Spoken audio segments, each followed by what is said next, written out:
Hello and welcome to Down Under Visa. I'm registered migration agent Jeff Harvie, and Down Under Visa is the premier Australian migration agency here in Manila, Philippines. I'll be explaining more about Down Under Visa and some of the visa applications we can help you with in this video series.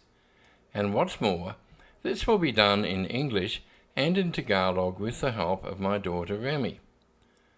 So please enjoy, and please go to www.downundervisa.com.au. That's www.downundervisa.com.au and complete a free online visa assessment form. Hope we can help you to make your dreams come true.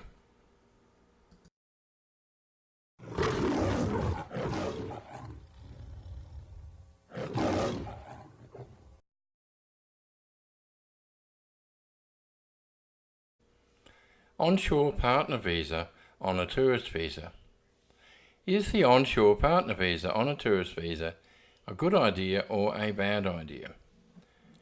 This has become an increasingly popular option for Australian Filipina couples in recent years, since the Condition 8503, no further stay, on tourist visa grants from Manila became a rarity, and since they evened up the cost of onshore and offshore partner visas. In years gone by, it was virtually impossible for an Australian Filipina couple to make an onshore partner visa application, but times change. What we're talking about is lodging an onshore partner visa application whilst the visa applicant from Philippines is inside Australia, normally on a tourist visa, where the Filipino visa applicant is granted a bridging visa which is valid during the processing time of the partner visa application. Effectively, the Filipino lady doesn't need to return to the Philippines and may remain in Australia with her Australian husband. Being together in Australia during the processing, instead of the Filipino applicant remaining in Philippines for sometimes a long time, this has a very obvious appeal. We are happy processing applications either way. Believe me, we really don't mind, nor do we have opinions on what is better or what is worse. All we insist on is that applications be prepared and managed within the rules of migration law and within the realms of practicality. Trying to do a rush job partner visa application during a 3-month tourist visa stay is rarely practical, and this becomes more so when you plan to marry your Filipino lady during the same time period. The end result is usually running out of time and maybe lodging a poor quality partner visa application, which is a very bad idea. So if you do wish to do this, we need you to contact us early, in other words, long before the visa applicant has left for Australia from the Philippines. Be aware too that yes, you may legally marry inside the Philippines whilst on a tourist visa. This is perfectly within the immigration rules, as long as the primary reason you went to Australia in the first place was to spend time together as a couple and to enhance your relationship. And this is another sound reason to get professional help with your visa application. The following is some discussion on the pros and cons of onshore partner visa applications on a tourist visa versus offshore partner visa applications from Philippines to Australia. Onshore partner visa or offshore partner visa, a comparison. Pros. When you lodge a successful onshore application, the applicant gets to stay in Australia on a bridging visa and doesn't need to return. The applicant can apply for Medicare. The applicant will usually get work rights.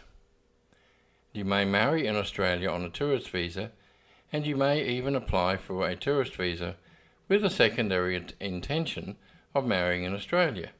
But it can't be your primary reason to visit Australia. Visiting Australia to spend time with your fiancee and to enhance your relationship is acceptable. Cons. The tourist visa application may not be successful. This is highly unusual for us, but you need to know it's still a possibility. Marrying in Australia means meeting with a priest or a marriage celebrant, arranging a wedding date, and they are often booked months ahead, lodging a notice of intention to marry form, waiting 30 days for a marriage licence. Trying to organise a wedding and a complex visa application within a 3-month stay can be very stressful and very challenging. She may be dealing with culture shock, and you are most likely still going to work every day. And she will require documents from Philippines, which will be harder for her to organise while she's in Australia. And the looming deadline will be sitting on your heads while you're trying to prepare everything and to have it all lodged before her tourist visa runs out. We have strategies to deal with this, so please feel free to discuss. And apart from everything else, you still have jobs to go to, shopping to do, lawns to mow, etc. You will be very busy. Australian onshore partner visas, more pros than cons. Pros: may apply as a de facto couple, may apply as a same-sex couple, may include dependent children if they are inside Australia at the time of application, eligible for a bridging visa, may remain in Australia during the processing on a bridging visa. Bridging visas usually come with work rights. The partner visa itself comes with work rights. The partner visa is multiple entry. You may apply for Medicare after the visa application is lodged. Now, cons. The initial stay is on a tourist visa. That is, no work rights, no overseas travel, no Medicare. High pressure application, as it must be lodged in a decision-ready state before the tourist visa expires. And you must be married or in a genuine and provable de facto relationship before applying. There's a high cost, and it requires a lot of evidence of your relationship as well as other documentation. And it requires a higher level of relationship evidence compared to an offshore partner visa.